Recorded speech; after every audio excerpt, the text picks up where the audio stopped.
Good morning friends. आता आपण चाललो आहे बीचवर. तर आता आम्ही लवकर उठलो आहे, आम्हाला बीचवर जायचं आहे आणि जिथे स्टे केलं आहे आता सध्या तिथेच आहो. इकडनं आम्ही बीचवर जाऊ आणि आम्ही लग्नासाठी आलो म्हणून मी जास्त कपडे आणले नाही. बीचवर जायला पण कपडे नाही तर ॲडजस्ट करून कपडे घातले. आज सकाळीच आम्ही बीचवर जायचं ठरवलं कारण मुलांनाही बीचवर जायची खूप इच्छा होती. आम्ही जिथे राहिलो होतो तिथून समुद्र फक्त 10 ते 11 मिनिटाच्या अंतरावर होतं, त्यामुळे आम्ही सकाळी तयार होऊन लगेच बीचकडे निघालो. बीचवर पोहोचल्यावर समोरचं दृश्य खूप सुंदर दिसत होतं. सर्वात चांगली गोष्ट म्हणजे तिथे कोणीच नव्हतं. समुद्राचं पाणी खूप स्वच्छ होतं. खूप असं शॉर्ट्स वगैरे काही आणले नाहीये आणि आता खूप असं वाईट वाटतंय की का बरं नाही आणले, कारण एवढं सुंदर समुद्र बघून असं खूप भारी वाटतंय. सांग कसं वाटतंय वहिनी? शब्द नाही आहे, पण डोळ्यांचं पारणं फिटलंय. आणि हॉलिवूड मूवीज दाखवतं बघा, सार्क येतात सगळ्यांना मारतात वगैरे, तो जो व्ह्यू असतो ना एक की डोंगर आणि समुद्र, सेम तसं आहे. बघू शकता तुम्ही. आता हा पूर्ण बीच आपला. सकाळची थंड हवा आणि लाटांचा आवाज खूप आनंदमय होता. मुलं बीचवर पोहोचताच खूप खुश झाली. त्यांनी वाळूत खेळायला सुरुवात केली. कधी धावपळ, कधी वाळूत खेळत, तर कधी समुद्राच्या लाटाजवळ जाऊन खेळत होते. त्यांना इतका आनंद झाला होता की त्यांचा उत्साह पाहून आम्हीही खूप खुश झालो. उडी मार, उडी मार, उडी मार, उडी मार, उडी मार. ये अजून एक उडी मार, उडी मार, उडी मार, मार उडी. थांब आता येऊ दे. आता मार, उडी मार, उडी मार. ये. आम्ही या सुंदर जागेचा भरपूर आनंद घेतला. खूप फोटो काढले, व्हिडिओ शूट केले आणि काही रील्स सुद्धा बनवल्या. प्रत्येक क्षण कॅमेऱ्यामध्ये कैद करण्याचा प्रयत्न करत होते. मुलांना खेळताना बघून आणि त्यांच्यासोबत खेळताना कसा वेळ गेला ते कळलंच नाही.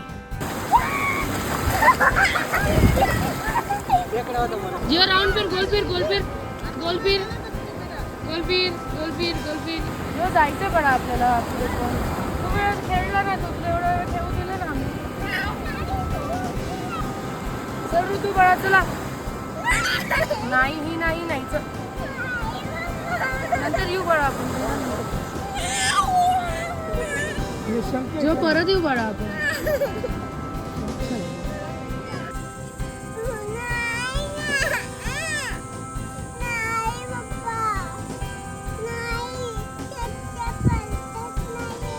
बीचवर छान वेळ घालवल्यानंतर आम्ही तिथून निघालो आणि परत हॉटेलमध्ये आलो. तर नाश्ता करायला आलो आहे आणि नाश्त्यामध्ये पोहे आहे. जीवाला आता दूध हवं आहे. ते ऋतुवा आणि वहिनी नाश्ता करते. तर आपण गणपतीपुळेला चाललो आहे. तर एवढं लांब आलो आहे तर आपण गणपतीपुळे टाळू शकत नाही, तर आपल्याला जावंच लागेल आणि मला जायचं आहे आणि वहिनीला पण, त्यांना सगळ्यांना जायचं आहे. तर आम्ही तिकडे चाललो आहे आणि मग तिकडनं जाऊ पुढच्या डेस्टिनेशनला, म्हणजे आमच्या घरी.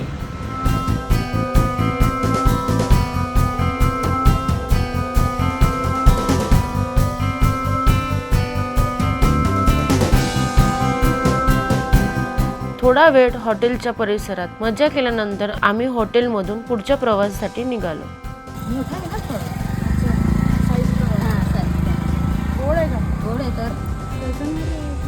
डझनवर आहे का? हां, डझनवर. पेटी विक्रेती ती आहे 5 डझनची पेटी. कितीला? 5 डझनची 2,500 2300ला देईल. कितीला आहे? 100 काय? गोड आहे? हो. घ्यायचं का?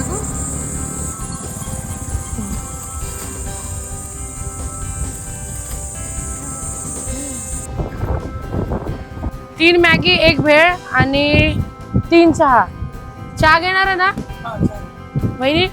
चहा घेणार आहे ना? खाल्ल्यावर चहा घ्या. हा, खाल्ल्यावर. मॅगी खाता खाता चहा.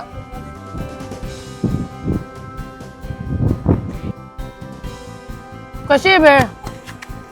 एक नंबर. कसं आहे?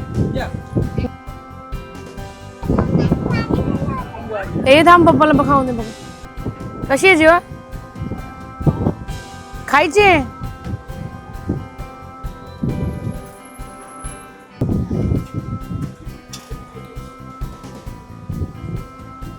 भेळ किती पाहिजे ते सांग.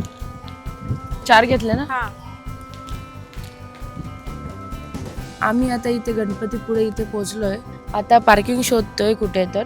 आम्ही पहिल्यांदाच गणपतीपुळे मंदिरात आलो होतो. बाप्पाचं प्रसिद्ध आणि जागृत मंदिर प्रत्यक्ष पाहून खूप आनंद झाला. मंदिरात प्रवेश करताना मन प्रसन्न झालं आणि एक वेगळीच सकारात्मक ऊर्जा जाणवली. पोहोचलोय आम्ही मंदिराजवळ. आता चालत चाललोय आणि गर्दी विचारू नका. आतमध्ये किती आहे, रांगेत किती आहेत काहीच ठाऊक नाही.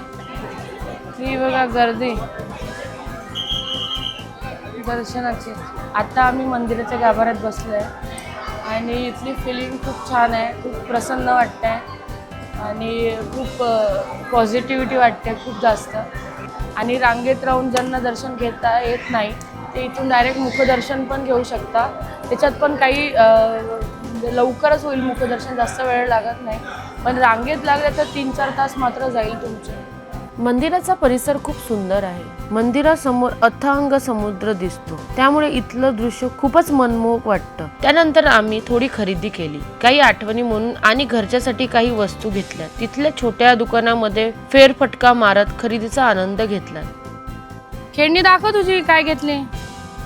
वाव गौरव गौरव.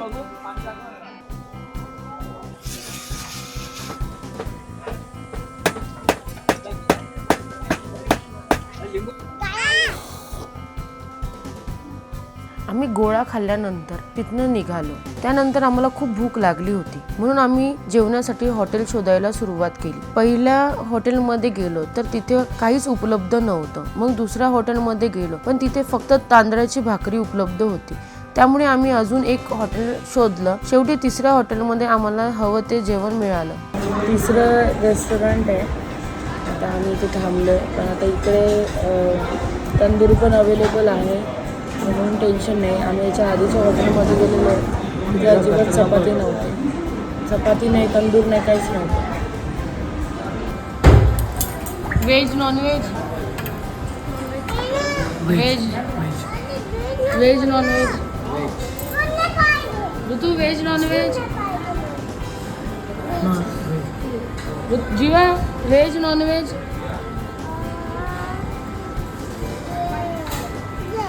व्हेज. किती भूक लागली. आता असं झालं फक्त आणून द्या आता लवकर. ऋतू आणि जीवाने व्हेज बोलून नॉनव्हेज खाल्लं. जेवण खूपच टेस्टी होतं आणि सगळ्यांनी मनसोक्त जेवणाचा आनंद घेतला. त्यानंतर आम्ही तिथून घरी जाण्यासाठी निघालो. तोपर्यंत खूप उशीर झाला होता, पण या सुंदर प्रवासाच्या आठवणी मनात घेऊन आम्ही आनंदाने घरी परत निघालो. आत्ताच घरी पोहोचलो. जवळपास 2 वाजल्यात आणि खूप उशीर झालाय पोचायला. फ्रेश झालो आणि आत्ता खूप दमलेलं वाटतंय, पाय पण सुजलेत. पुन्हा भेटू माझ्या नेक्स्ट ब्लॉगमध्ये.